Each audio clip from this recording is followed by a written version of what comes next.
following last Friday's widely disputed election.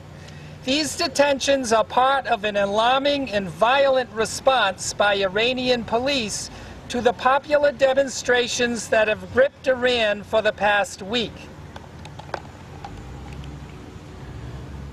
طبق خبرگزاری‌های رسمی 150 نفر تا حالا کشته و صدها زخمی و دستگیر توسط نیروهای امنیتی که شامل نویسنده‌ها، فعالان سیاسی، دانشجوها و دکترا میباشند.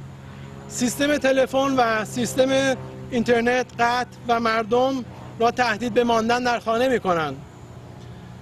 ولی مردم عزیز ایران در خانه ماندگار نیستند و با آمدن به خیابان و پیوستن به تظاهرات عمومی که در تاریخ ایران بعد از انقلاب 1979 نمونه آن را ندیده ایم، برای مطالبه حق خود و تغییر ایران به پا خواستند. Yes. 15 people have reportedly been killed and hundreds more injured or arrested by security forces, including writers, political activists, students, and doctors. Phone and internet services have been cut off and people have been warned to stay home. هدف از گردهمایی ما در اینجا این است که به 30 سال محرومیت‌هایی که حکومت ایران علیه مردم به پا داشته پایان داده و نقض‌های حقوق بشر شامل سنگسار عمومی، سرکوب‌های سازمان یافته حقوق زنان، سرکوبی مخالفان عقیدتی و مذهبی، دستگیری‌های خودسرانه و شکنجه مخالفان سیاسی را محکوم کرده و آنانی که برای تغییر ایرانی آزاد و دموکراسی در تلاش هستند را حمایت می‌کنیم. Yes. Paragraph. 2 paragraphs. Yes. But they are not staying home. People are taking to the streets in the largest public gatherings in the history of modern Iran to demand change.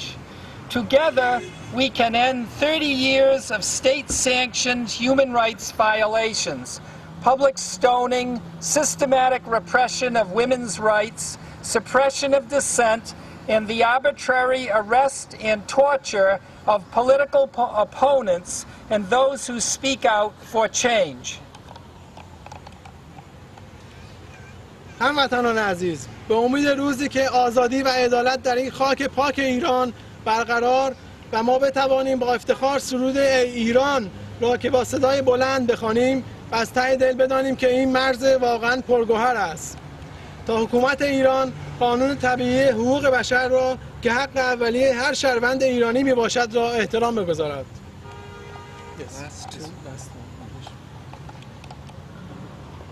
The government needs to stop its harassment and intimidation of its critics, including peaceful demonstrators. We are able to mobilize thousands of members around the world to deliver a clear message to the Iranian government that they must respect the basic human rights of their citizens. So, obviously right now there's a lot of pressure for us to sort of back this, for the United States to get support in its ideas of regime change in Iran. And the same with the Israeli government. But we have to be clear because obviously in the past, the situation with the United States and Iran has not been one of, mutual relation or friendliness or anything like that, but it's been quite the opposite. And we also need to take a look here at home for the role that the United States has played. They're not an entity, the United States government, that is on the side of people. Even here in the United States, for instance, if we compare the arrests in Iran, right now there's about 600 reported arrests, roughly, although we don't know exactly. But if we compare that to 2004, if we remember 2004, at the RNC there was 1,800 arrests. At the DNC this year, 2008, there was 150. And in the RNC there was another 800. So again, just a regular protest within his own country. People are rounded up and arrested. So we can't trust the United States to defend the protesters in Iran. I live in Tehran in the past time, long time ago. Why did you leave? Because I left my country for freedom to practice my religion in the freedom country. I was Muslim, and I left my country to go to other country for do my religion practice in the freedom country. Were you not Shia or? So in the past, I was a Muslim, but right now I am a Christian. I see, I see. And sometimes you hear people say, well, the people who come out in the street, they're just rich people, middle class, and we shouldn't really care because the poor are for Ahmadinejad. Is that at all true? Right. Right now, most of Iranian people, they come out and say they don't like this government because they do very bad thing in the people and don't allow people to tell speech in the outside and not have any freedom. I want to tell to all country around the world to stand with Iranian people right now. I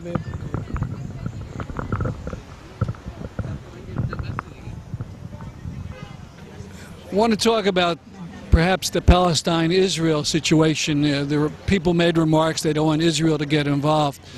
Now some people, and I've read some Palestinians who seem kind of supportive of Ahmadinejad, kind of natural, I guess, because he said some things in their support. Of course, also said some absurd Holocaust stuff that is hurting them. But how does one deal with that issue, the Palestine-Israel issue and Iran? Right. Yeah, you're right. It's complex because of the way that the Iranian state has played off some of the contradictions in the region for its benefit. You know, I think at the end of the day, though, I mean, what is going to resolve the Palestine conflict in a way that addresses the rights of the Palestinian people is an international movement of solidarity, and that's what we're trying to develop here. So I think it's ultimately we have to approach the question from the perspective of, you know, the struggle of those you know, from below, you know, those who are oppressed against the oppressors. And I think with that framework, it becomes clear that, you know, I mean, there's no question that the people of Iran are completely in solidarity with the people of Palestine. I certainly think we can develop that kind of movement here in the U.S. I think people are more and more skeptical of what the Israeli state is doing. So I think that's a kind of solidarity we need to see and develop. I think for that reason, folks who are sympathetic and fight for the Palestinian causes, and you know, I conclude myself in that, should stand with the protesters in Iran and should see it as part of, you know, our overall fight. Now, are you connected with any of the organizations in Iran, let's say dissident organizations, or indirectly, or do you know of them? Because people just see Mousavi and Ahmadinejad, and they don't know anything about any other organizations. Right. I'm not connected with any of the organizations there, actually. You know, my approach is, I mean, it's seeing is believing in some ways. Like when I see, you know, hundreds of thousands of people out on the street, as an organizer myself, I know you don't get those kinds of numbers out unless you've really connected with something deeply felt amongst the popular masses. So, you know, I'm not connected with any organization. I certainly feel particularly in solidarity with the labor movement in Iran, and I know that you know, many labor unions which have been underground for many years have called for support for the protesters and combined that with the demand for, you know, long-standing redress of labor rights and labor questions. So in terms of where I situate myself, it's in that trend of the working class and labor movement. But no, I don't have any connection with the organization. I just see it and I feel it as an organizer here. So what can people do here? I mean, the Iranian government's not going to really respond to petitions. What do you think is the best thing that can be done? Right. And I do think, I think we need to try and initiate as much as possible, and it's difficult because of the blackout, but a people-to-people dialogue. So I think the extent to which people can respond to some of the calls from the Iranian labor movement to initiate struggle, to show that, you know, there is an international movement that's watching. But, you know, I think one of the most important things that people here can do is keep an eye and keep restrictions on the U.S. government.